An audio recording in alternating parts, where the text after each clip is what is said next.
I'm posting this here because I still don't fully know how to process what happened. And honestly, if I don't write it out, I feel like I'm going to start doubting my own memory.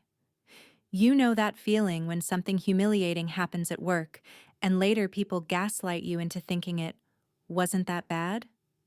Yeah, that. So here's how it started. I left home earlier than usual that morning. Not because I was motivated or trying to impress anyone. God knows that ship sailed long ago, but because the weather looked wrong. The sky was low and heavy, like it was pressing down on the city. The air felt electric, the kind that makes your skin tense for no clear reason. The forecast had mentioned a storm, but they always do, and most of the time it's just rain and drama. This time, it wasn't. The wind rocked my car at stoplights. Rain came down sideways, not even pretending to obey gravity. My windshield wipers were on their fastest setting and still losing the fight. All I could think was, great. If I'm late today, she'll have a field day. For context, my boss and I haven't been good in a long time.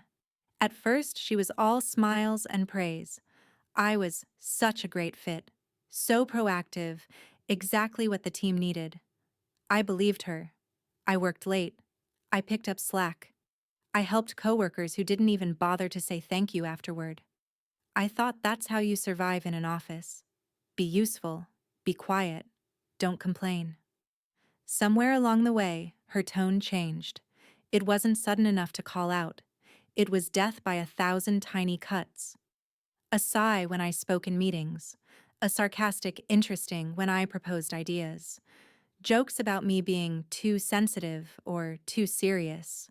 Always said with a laugh, so if I reacted, I was the problem. But that morning, I still thought, just get there. Keep your head down. Do your job. That's when I saw the hazard lights. A car was pulled over on the shoulder, half hidden by rain and flying debris. I slowed instinctively, then noticed why it had stopped. A tree, huge, freshly torn out by the roots, had fallen across the front of the car. Branches were everywhere, tangled and heavy, some pressed against the doors. I remember gripping the steering wheel and checking the time. If I stopped, I'd be late. Very late. And I could already hear her voice in my head. Unreliable. Always an excuse. Some people just don't take work seriously. I sat there for a few seconds, rain hammering my roof, heart pounding for reasons I didn't want to examine too closely. No other cars were stopping. Everyone else slowed just enough to stare, then sped up again. I told myself I'd just check. Just make sure no one was hurt. 30 seconds max. I pulled over. The moment I stepped out of the car, the wind nearly knocked me sideways. Rain soaked through my coat instantly. I could barely hear over the storm, but I could see movement inside the trapped car. A man. He was trying to push the door open, but it wouldn't move. "Hey!" I shouted, my voice coming out weaker than I expected. "Are you okay?" He looked up, startled, not panicked, not frantic, just surprised, like he hadn't expected anyone to stop. "The door's jammed," he said, raising his voice to match the storm. "I can't get out." I remember thinking how strange that was. He wasn't yelling. He wasn't swearing. He wasn't demanding help. He was just stating facts, calmly, as if this was an inconvenience rather than a dangerous situation. I nodded, even though he probably couldn't see it through the rain. My hands were already shaking, not from fear, I told myself, but from cold and adrenaline. "I'll try to help," I said. "Just stay inside for now." As I walked back toward my car to grab what I could from the trunk, one thought kept looping in my head, louder than the storm. This is going to cost me. I didn't know how yet. I didn't know in what way. But experience had taught me that any deviation from perfect obedience, any moment of humanity, always seemed to come with a price at work. Still, I kept moving. And that was the moment. standing in the rain, soaked to the bone, already late, that my day quietly veered off course in a way I couldn't have imagined. I thought I was just helping a stranger. I had no idea I was stepping straight into the beginning of everything that would later break, expose, and ultimately change my life at that office. By the time I reached the trunk, my hands were already numb. Rain soaked through my sleeves, ran down my neck, pooled at the cuffs of my jeans. I popped the trunk and stared at the mess inside. Old folders, a reflective vest I kept forgetting to throw away, a small emergency kit I'd bought years ago after my dad insisted. I remember thinking, of course, this is the day it matters. The wind howled like it was personal. I pulled out the winch cable and a pair of gloves, fingers clumsy and slow. Every movement felt heavier than it should have, like the air itself was resisting me.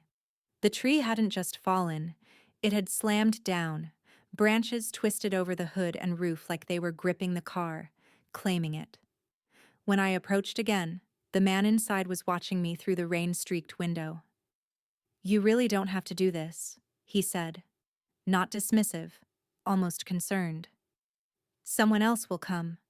I laughed, a short, humorless sound that disappeared immediately into the storm. "They won't," I said. "They never do." That was the first honest thing I'd said out loud all day. Up close, I could see him better. Late 40s, maybe early 50s. Well-dressed despite the circumstances. Dark coat, clean lines, nothing flashy. His hands were steady when he rested them on the steering wheel.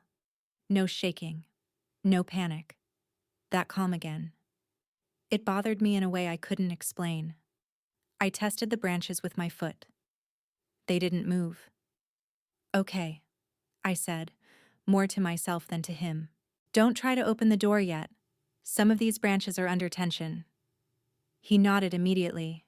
No arguing, no macho nonsense about handling it himself. He just listened. That should have felt normal. Instead, it stood out sharply, because I couldn't remember the last time someone at work had listened to me that way. I looped the cable around a thicker part of the trunk, checking twice to make sure it wouldn't slip. My hands were shaking now, partly from cold, partly from the awareness that every second ticking by was another invisible mark against me at the office. I could already imagine her checking the time, sipping coffee, waiting. Late again. Excuses again. Always something with her. The tree creaked when I engaged the winch. A deep, complaining sound, like it didn't appreciate being moved. I stepped back, heart in my throat, scanning for any sudden shift that could snap a branch loose.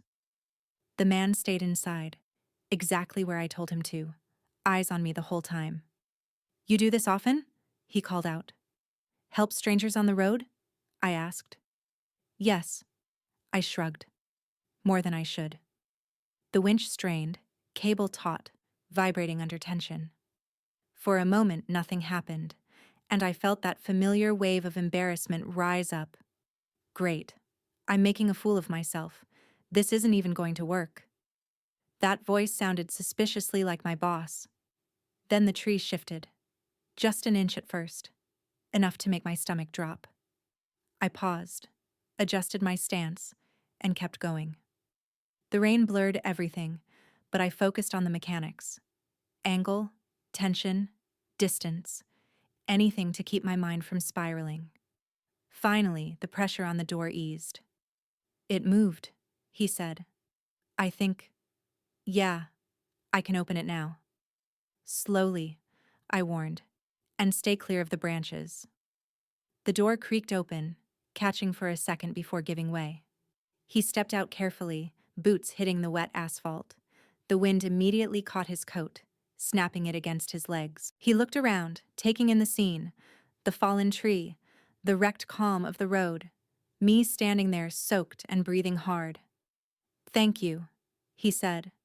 2 words, no exaggeration, no dramatic gratitude, just sincere. I nodded, suddenly very aware of how ridiculous I must look, hair plastered to my face, mascara probably running, jacket clinging to me like a second skin. I busied myself with securing the cable again, pretending I wasn't hyper-aware of being watched. "You could have driven past," he added quietly. "So could everyone else," I said. That shut the conversation down for a moment. The winch did its work, pulling the car free inch by inch until it was clear of the branches. When I disengaged it, my hands ached. I wiped my face with the back of my glove and finally allowed myself to check the time. I was officially, undeniably, late. He noticed. "You're going to be late because of me," he said. There it was. That guilt people always push onto you when you do something decent, like it's an inconvenience you've inflicted on them. I surprised myself by shrugging. "I'm late most days anyway," I said. "Not because of traffic. Because work." He studied me then. Not casually, not politely. Really studied me, like he was filing the moment away. "That doesn't sound right," he said. I almost laughed again. "You have no idea." He got back into his car, started the engine. Before closing the door, he paused. "What do you do?" he asked. I hesitated. For some reason, saying my job title felt heavier than usual, like it came with baggage I didn't want to unload on a stranger. "I work in an office," I said. "That's probably enough." A faint smile touched his mouth, brief and unreadable. "Safe drive," he said. "You too." I watched him pull back onto the road and disappear into the rain. The storm began to ease, just slightly, as if satisfied with whatever point it had been trying to make. I stood there for a second longer than necessary, breathing hard, heart still racing. Then I got back into my car, cranked the heat, and drove toward the office. I had no idea that the man I'd just helped wasn't supposed to be there at all. And I had no idea that this delay, the one I was already bracing to be punished for, was about to expose everything my boss had been lying about. I didn't learn who he was that day. Not right away. At the time, he was just the man from the storm, a stranger whose calm didn't fit the chaos around him. But something about that calm stayed with me as I drove to work, knuckles white on the steering wheel, rehearsing excuses I knew wouldn't matter. By the time I parked, the rain had softened into an annoying drizzle. My phone buzzed. One new message in the work chat. "Where are you?" "No." "Good morning." No concern. Just a clock ticking louder than usual. I rushed inside, hair still damp, shoes squeaking faintly on the office floor. The smell hit me first. Burnt coffee and that weird artificial lemon cleaner they used to pretend the place was fresh. People were already at their desks, typing with exaggerated enthusiasm. The kind of typing that isn't about productivity, but visibility. I hadn't even taken my coat off when she spotted me. "There you are," my boss said loudly, stepping out of her glass office like she'd been waiting for this moment. "Do you know what time it is?" I told her, calmly, because I've learned that sounding defensive only feeds people like her. She laughed. Actually laughed. "Unbelievable," she said, shaking her head. "I've been without coffee for 30 minutes. 30. Do you have any idea how unprofessional that is?" I opened my mouth to respond. About the storm, the fallen tree, the man who could have been hurt. But she cut me off with a raised hand. "Save it. I don't need excuses. I need competence." A few co-workers looked up. One rolled his eyes in solidarity with her. Another smirked. Someone whispered something, and they both laughed. I felt that familiar heat crawl up my neck, the one that tells you you're being humiliated in public, and everyone's pretending it's normal. "Step aside," she added, waving me away. "Don't get in the way of people who are actually working." I did, because what else do you do when the power imbalance is that obvious?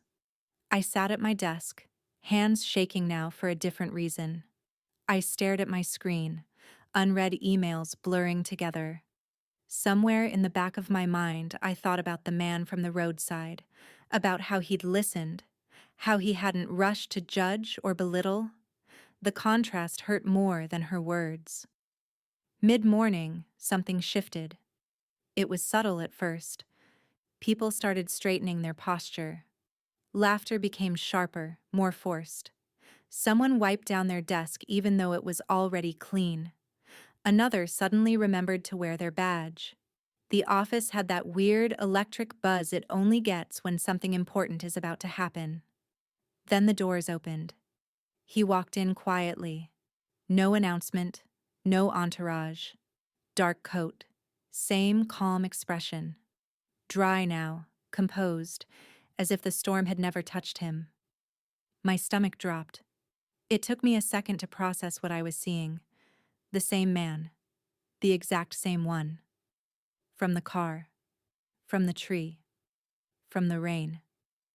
He didn't look around nervously or take in the space like a visitor.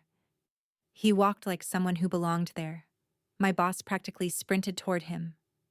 "Welcome," she said, voice suddenly syrupy. "We weren't expecting—" "Good," he replied. One word. Same calm. The office went silent. People pretended to work. Screens suddenly fascinating.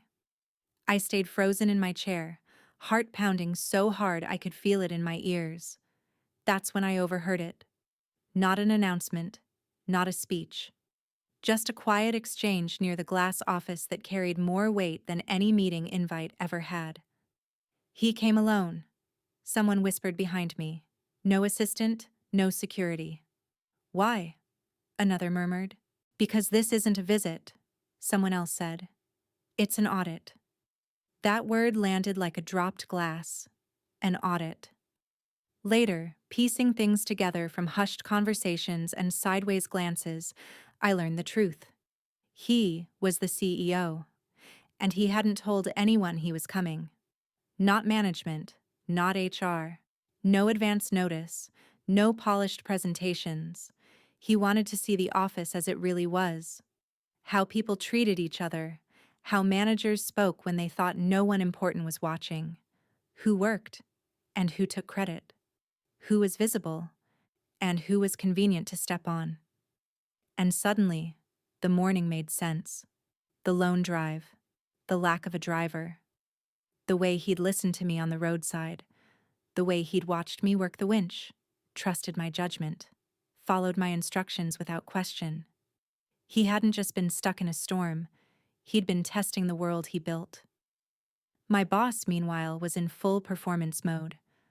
Loud laughter, big gestures, grand statements about team spirit and high standards. She pointed at charts, took credit for projects that made my chest tighten because I knew exactly where those ideas had come from. Mine. I sat there, invisible again, watching her lie with the same ease she used to humiliate. Watching coworkers nod along, desperate to be seen on the right side of power. The CEO's gaze drifted across the room, and then it landed on me. Not lingering, not obvious, just a brief moment of recognition. Enough to tell me he remembered. Enough to tell me this wasn't over. I looked back down at my screen, pulse racing, a strange mix of dread and something dangerously close to hope settling in my chest. Because for the first time since I started that job, someone important had seen me, not when I was polished or performing, but when I was wet, late, cold, and still choosing to help. And my boss? She had no idea that the version of herself she'd put on display that morning was about to come back and haunt her. The rest of that morning felt unreal, like I was watching my own life through thick glass. Everyone was suddenly on their best behavior, but it was the kind of politeness that feels rehearsed, brittle. Smiles didn't reach eyes. Compliments sounded like they'd been memorized 5 minutes earlier. The CEO moved quietly through the office. No big speech, no dramatic gather everyone moment. He stopped at desks, asked simple questions.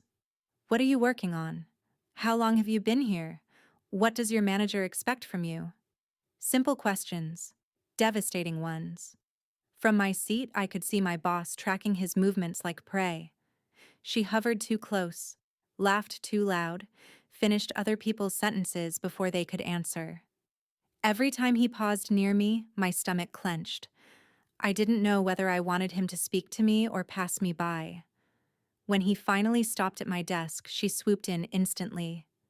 "This is," she began, waving a hand vaguely in my direction as if I were a piece of office furniture. "One of our junior staff. Mostly administrative support." That was a lie. A clean, confident one. I wasn't junior. I wasn't administrative. And she knew it. I felt that familiar urge to shrink, to let it slide the way I always did. Years of conditioning told me, don't contradict your boss in public. Be agreeable. Be quiet. Survive. But the CEO didn't look at her. He looked at me. "And what do you do?" he asked. The question was gentle, neutral, no trap in his tone. I swallowed. "I manage 2 ongoing projects, coordinate with 3 external partners, and I developed the proposal for the optimization strategy you implemented last quarter," I said. My voice shook only slightly, the one that reduced turnaround time by 15%. The office went very quiet. My boss laughed sharply. "Oh, come on. That was a team effort," she said quickly. She likes to exaggerate her role. Very enthusiastic, but not always realistic. There it was. The downplay. The casual erasure. I felt heat rush to my face, but I forced myself to stay still. Calm. Neutral. Professional. I'd learned the hard way that showing emotion only gave her more ammunition. The CEO nodded slowly, as if considering both versions. "Interesting," he said. He asked me a few more questions, specific ones, the kind you can't bluff your way through. I answered, carefully, honestly. I didn't oversell myself. I didn't diminish myself either. My boss shifted from foot to foot. Then, as suddenly as he'd arrived, the CEO thanked me and moved on. The moment he was out of earshot, she leaned in close, smile still plastered on her face. "Careful," she whispered. "You don't want to look difficult." Difficult. That word hit harder than all the shouting she'd ever done. The rest of the day unraveled quickly.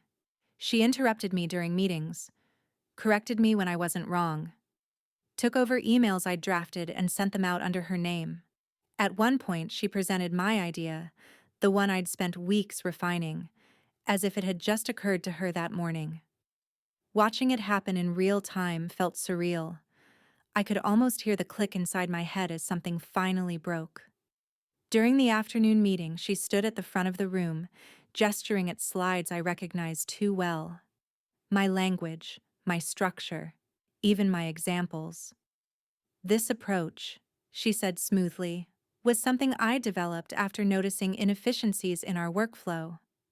I looked around the table. Some people avoided my eyes. Some looked uncomfortable. Some nodded along like nothing was wrong. No one said a word. My chest tightened. Not just from anger, but from something deeper. Grief, maybe. The slow realization that this wasn't a misunderstanding or a bad phase. This was deliberate, systematic. She wasn't just arrogant, she was stealing. After the meeting, she cornered me near the printer. "You did well today," she said, voice dripping with false kindness. "See? This is what happens when you stay in your lane." I stared at the blinking printer light, afraid that if I looked at her, I'd say something irreversible. "Don't get any ideas," she added lightly. "People like you tend to misunderstand their importance. People like you." That night, I went home exhausted in a way sleep doesn't fix. I replayed the day over and over, each small humiliation stacking on the last until it felt unbearable. But underneath the hurt, something else was forming. Clarity. For the first time, I saw the pattern clearly, not just how she treated me, but why. I wasn't weak. I wasn't incompetent. I wasn't invisible by accident. I was inconvenient. And somewhere in that realization, the shock began to give way to something quieter, heavier, and far more dangerous for her. I stopped blaming myself. That evening, when I finally got home, I didn't cry right away. That surprised me. Usually, humiliation hits fast. Hot tears, shaking hands, that familiar spiral where I replay every word and wonder what's wrong with me. This time, nothing like that happened. I sat on the edge of my bed in my damp clothes and just stared at the wall. The day kept replaying in my head, but differently than usual. Not, what did I do wrong? Not, how could I have handled it better? Instead, one question kept looping, quiet and persistent. Why does this keep happening? I thought about how easily she had lied, how natural it looked on her. The smile, the casual tone, the way she dismissed my contribution without hesitation. I thought about how she took my idea and presented it as her own, without even changing the wording much. Just enough to make it sound like it had always belonged to her. And suddenly, something shifted. This wasn't about me being bad at my job. It wasn't even about her disliking me. It was about control. Once that clicked, everything else lined up in a way that made my stomach twist. The public humiliations, the private praise followed by public dismissal. The way she encouraged me to work harder but never allowed me to be visible when it mattered. She didn't want me gone. She wanted me useful and invisible. I opened my laptop, not with any dramatic plan in mind. I just needed something solid, something real, proof that I wasn't slowly losing my grip on reality. I went through old folders, drafts, notes, presentations, emails. There it was. Files with timestamps, version histories showing my edits, emails where I had laid out full concepts step by step, followed by her replies. Great thinking, I'll refine this. Love this direction, let me present it. Good groundwork, I'll take it from here. The smiley face made my throat tighten. I didn't feel victorious finding that proof. I felt tired. Deeply, bone-level tired. Like someone who finally understands why they've been drowning and realizes it wasn't because they didn't know how to swim. The next day at the office, everything felt tense. The quiet kind of tension. The kind that hums under conversations and makes every laugh sound forced. The audit atmosphere hadn't disappeared. If anything, it had sharpened. My boss barely acknowledged me. When she did, her voice was overly controlled, sweet in a way that made my skin crawl. "You okay?" she asked mid-morning, leaning against my desk as if we were friends. "You seemed a bit emotional yesterday." Emotional. That word again. "I'm fine," I said, keeping my tone neutral. Inside, I felt hollow. Not raw, not furious, just drained. The CEO was still in the building, moving quietly between departments. People whispered constantly. Every closed door felt ominous. No one said anything directly, but everyone was watching everything. At lunch, I sat alone. No one joined me, not because they were cruel, but because they were scared. Association suddenly felt risky. I understood that. I'd made the same choices before, choosing safety over solidarity. That afternoon, she called me into her office. She didn't close the door. That detail mattered. "I want to be clear with you," she said, folding her hands neatly on the desk. "You are valuable, but you need to understand your place in the structure." Structure, place, clean, corporate words, designed to sound reasonable, even kind. "I don't want you confusing visibility with importance," she continued. "Some people contribute, others lead." I nodded slowly. "I understand," I said. And I did. Just not in the way she thought. I wasn't trying to convince her anymore. I wasn't hoping she'd recognize my effort or suddenly become fair. I wasn't looking for validation. I was accepting the truth. That night, the emotional impact finally arrived. Not all at once, not dramatically. It came in waves. Anger that tightened my jaw, sadness that pressed against my chest, shame that tried to sneak in even though I knew it didn't belong to me. I mourned the version of myself who had believed loyalty would protect her, who thought staying quiet was strategy, who confused endurance with professionalism. And somewhere between those waves, something steadier formed. Acceptance. Not acceptance of the treatment, but acceptance of reality. This workplace wasn't broken. It was functioning exactly as designed. And once you see that clearly, there are only two options left. Shrink yourself until you disappear inside it, or walk away with your dignity intact. By the end of that night, I still didn't know which path I'd take. But I knew one thing with certainty. I would never again let someone steal my work, my voice, and my self-respect without being fully aware of what was happening. And that awareness, quiet, controlled, unspoken, was the first real step out of humiliation. The confrontation didn't happen the way people imagine confrontations happen. There was no dramatic snapping point, no raised voices, no slammed doors. What happened instead was quieter, and somehow worse. It started with an email. She copied half the department, including the CEO's assistant, and thanked herself for successfully leading the project she had taken from me. She used my phrasing again, my structure.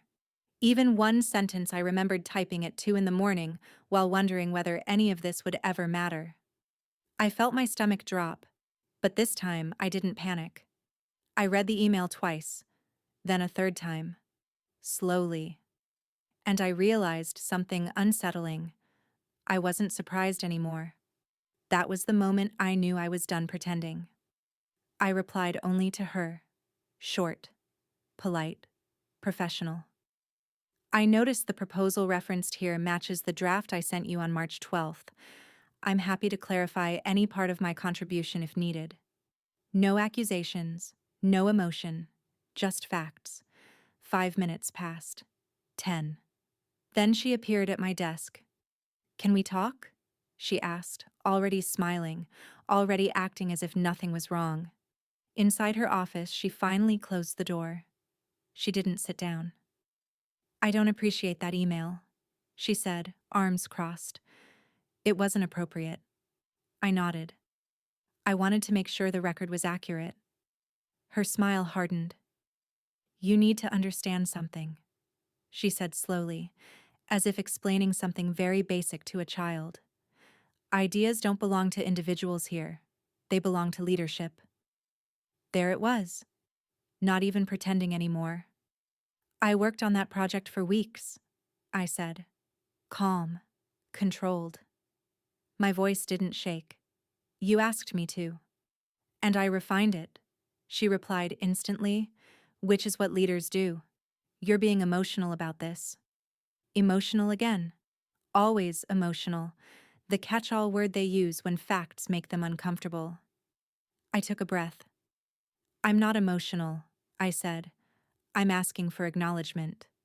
She laughed softly, not kindly. "You're overestimating your importance," she said. "You should be grateful for the exposure. Not everyone gets to be this close to decision-making." That was when I understood something crucial. She genuinely believed this. She believed proximity was a gift, that being used without credit was a privilege, that humiliation was the price of ambition, and she expected me to accept it. "I see," I said. That seemed to throw her off.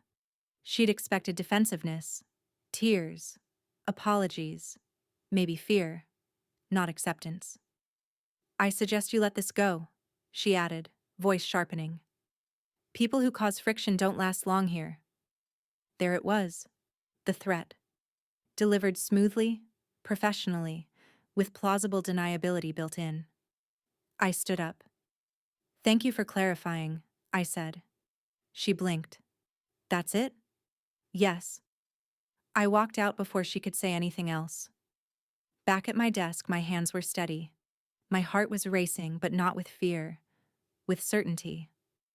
The kind that settles in your chest and doesn't leave. For the rest of the day, she avoided me.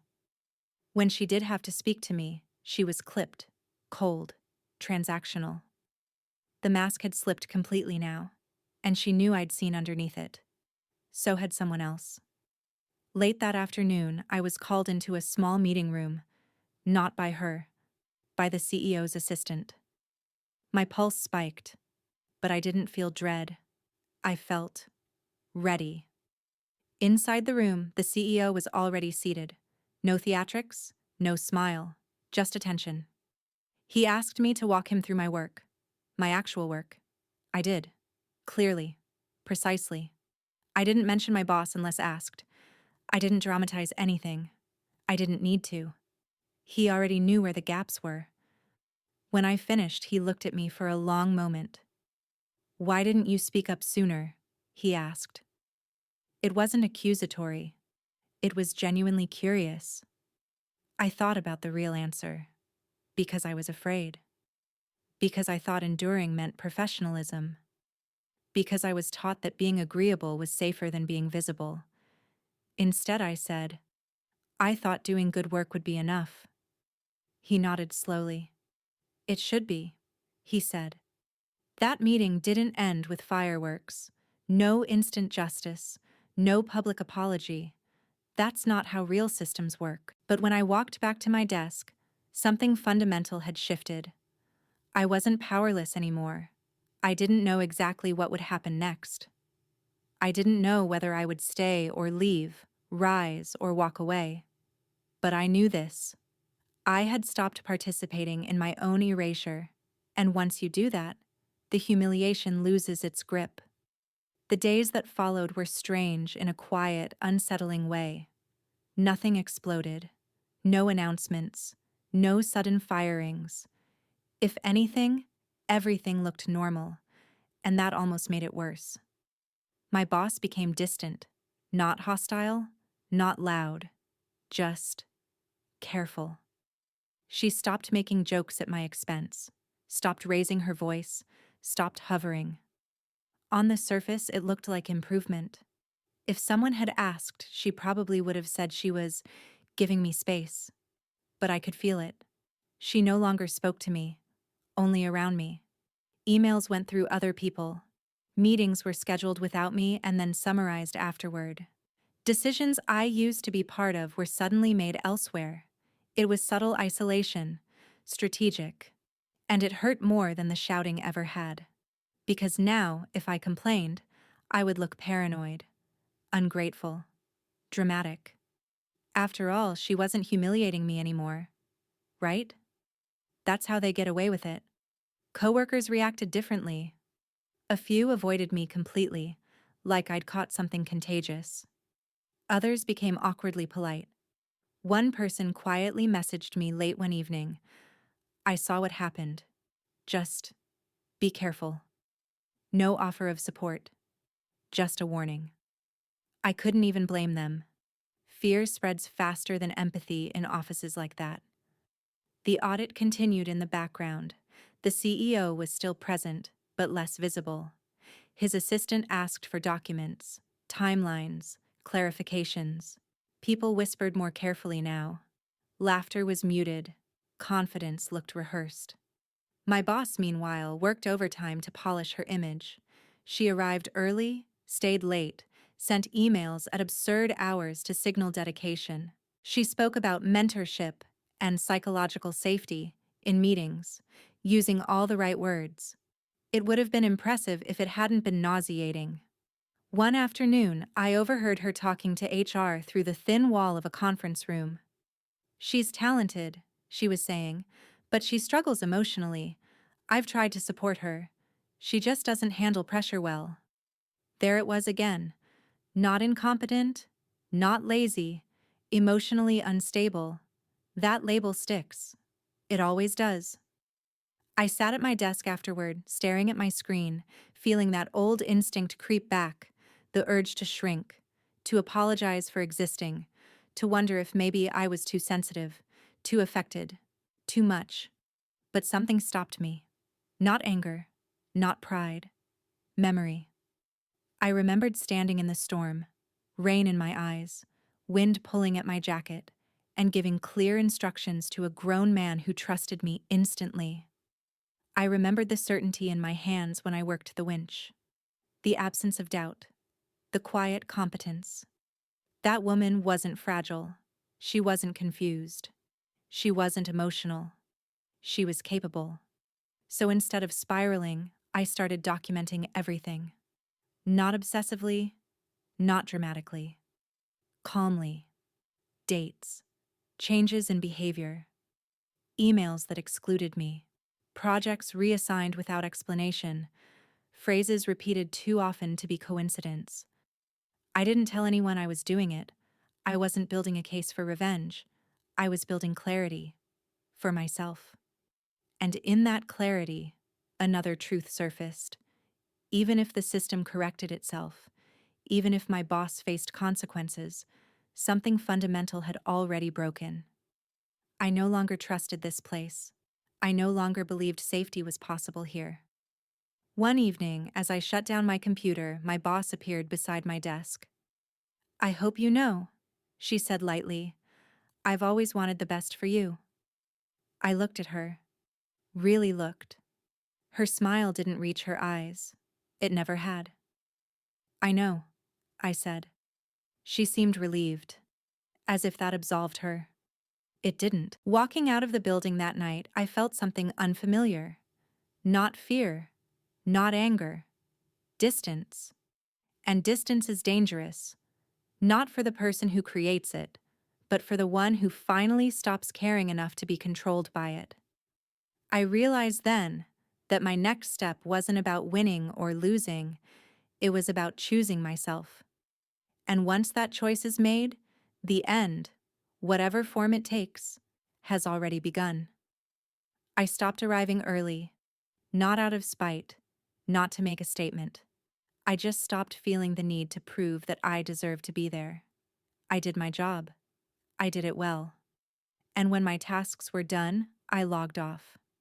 That alone felt rebellious. My boss noticed, of course. She always did. Control-oriented people are hyper-aware when they're losing influence. She didn't confront me directly. Instead, she tested boundaries in small ways. Last-minute requests. Vague, urgent messages sent 5 minutes before the end of the day. Meetings scheduled without agendas.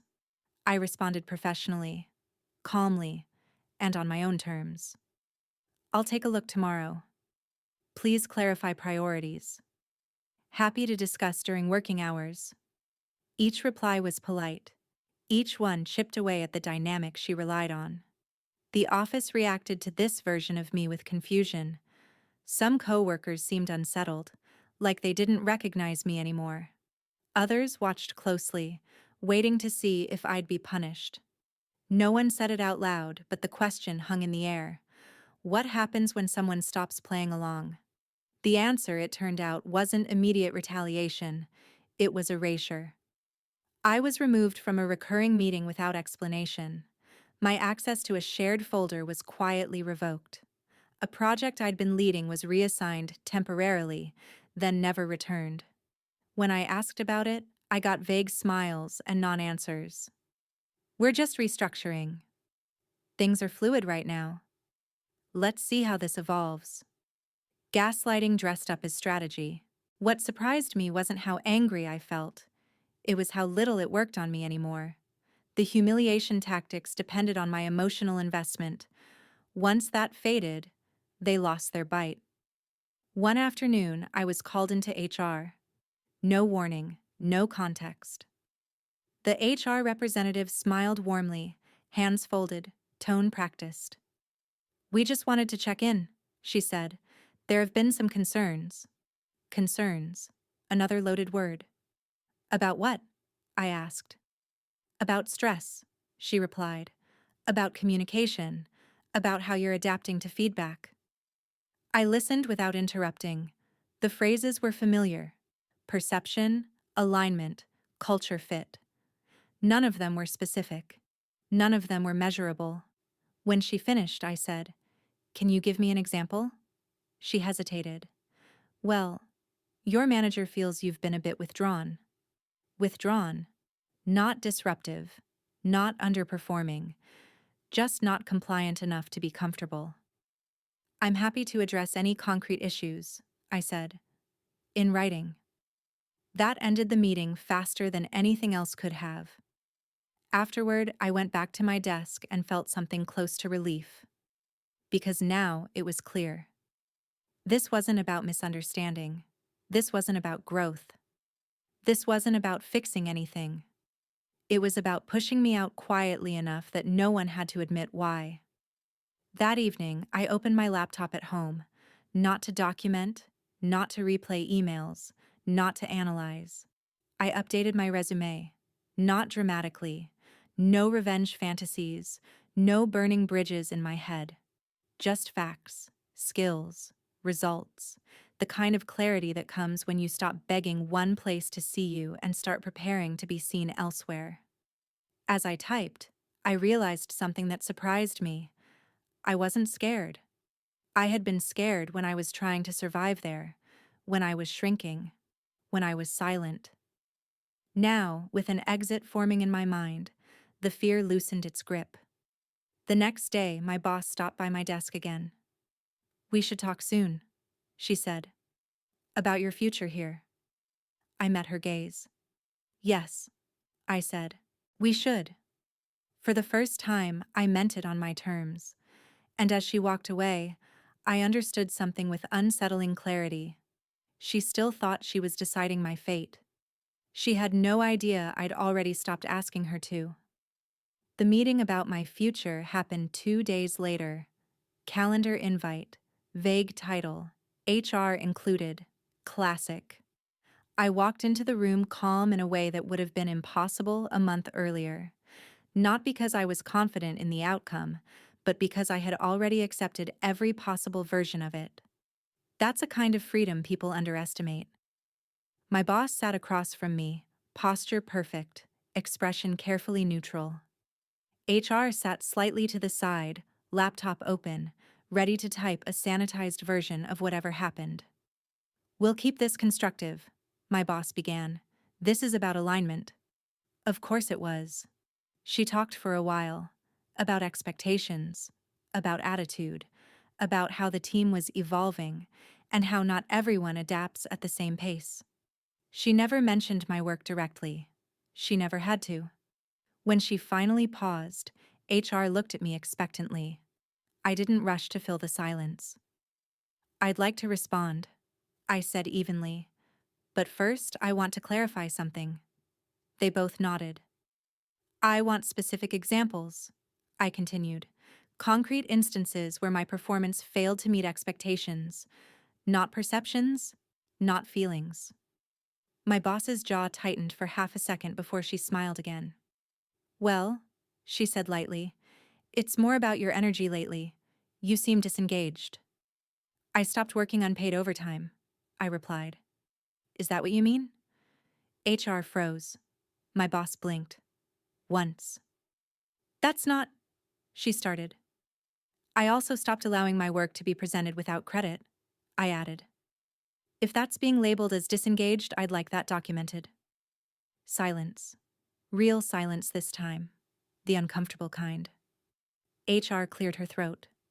"We don't usually—" "I do," I said. "Because accuracy matters." My boss leaned back, crossing her arms. "You're being defensive," she said. "No," I replied. "I'm being precise." That was the moment her composure cracked. Not visibly, not dramatically, but enough. Her tone cooled. "I think," she said, "you need to consider whether this environment is right for you." There it was. The push. I nodded. "I already have," I said. HR looked up sharply. "I've learned a lot here," I continued. "Mostly about what I will and won't tolerate. I'll be following up with my decisions in writing." The meeting ended quickly after that. No resolution, no next steps. Just polite goodbyes and attention thick enough to taste. Back at my desk, coworkers avoided my eyes. Word travels fast in offices like that. I packed my bag slowly, deliberately. Not because I was leaving that day, but because I wanted to remind myself that I could. That evening, an email landed in my inbox. From the CEO.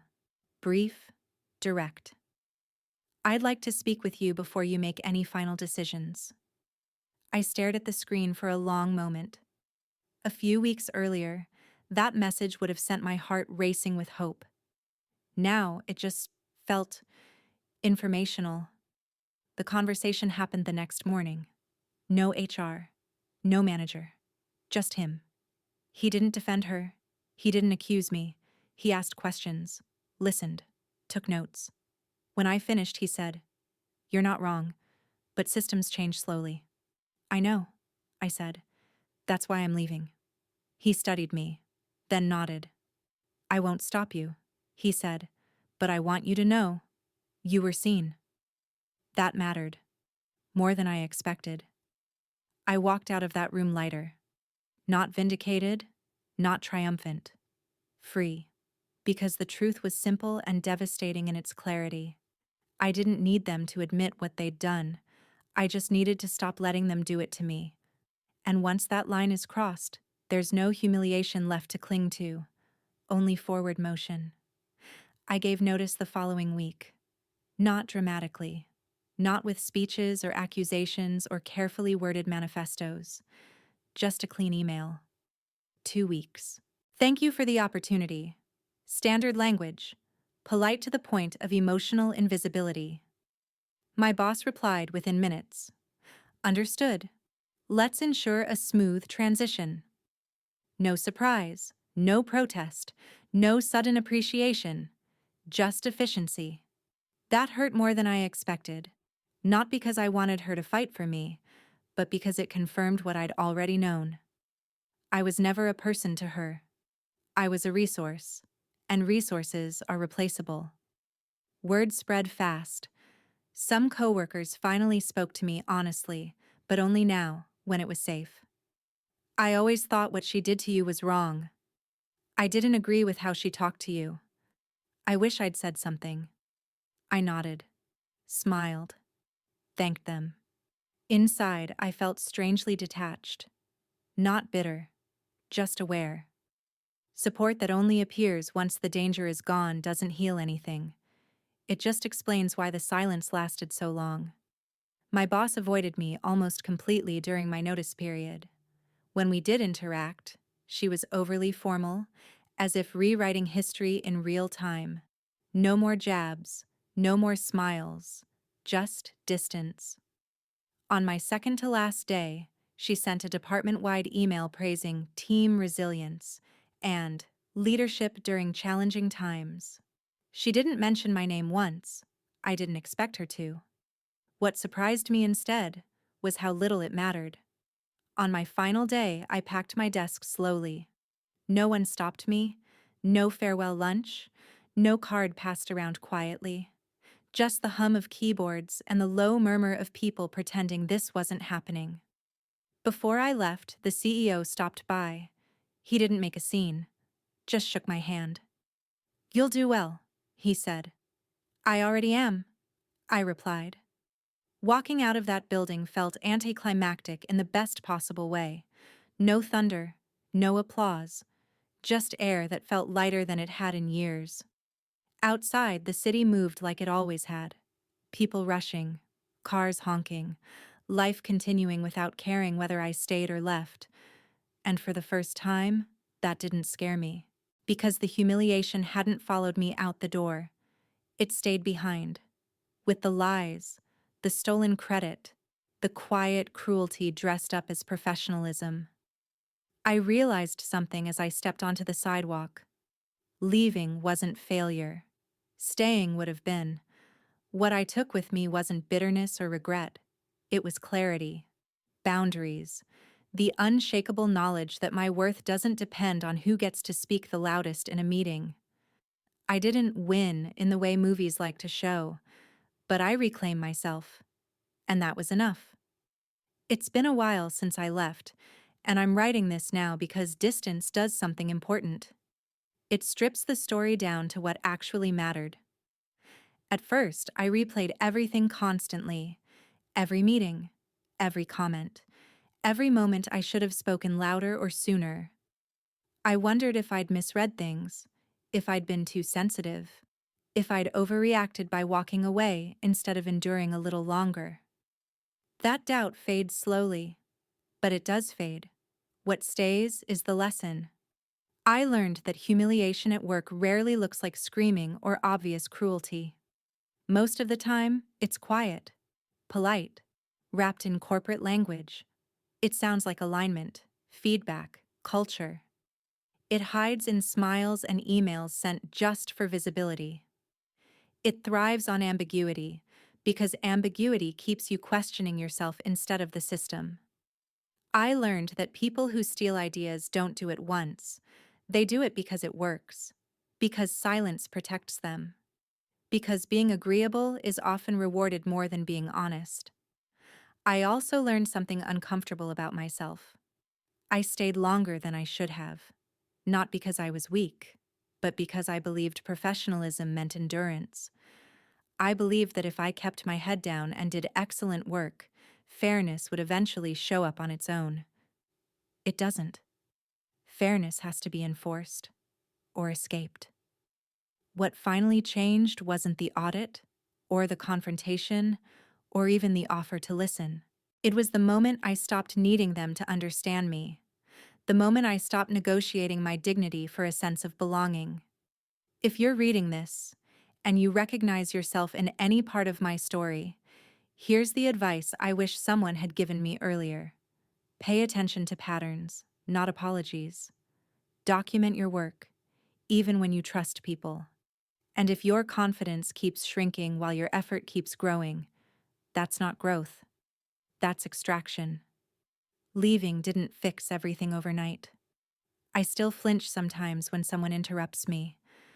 I still double-check whether I'm allowed to take up space. But now, when those instincts surface, I recognize them for what they are. Residue from a place that taught me to disappear. And I don't live there anymore. Humiliation loses its power when you stop accepting its terms. Not when you win. Not when they admit fault. But when you choose yourself. Quietly, decisively, without asking permission. That's the ending they never expect. And that's why it works.